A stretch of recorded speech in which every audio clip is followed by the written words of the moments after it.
अदा करा.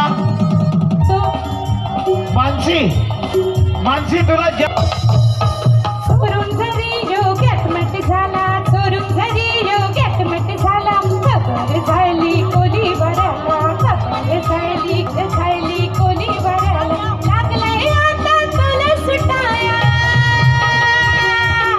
चकोलाड गावची शान आहे तुझं देऊळ.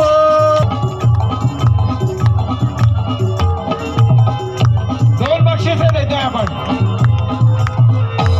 पायरे केक चढताना नाव तुझं ओटाना, नाही सुद्धा मला कणाची भरलं रूप तुझं डोल्या.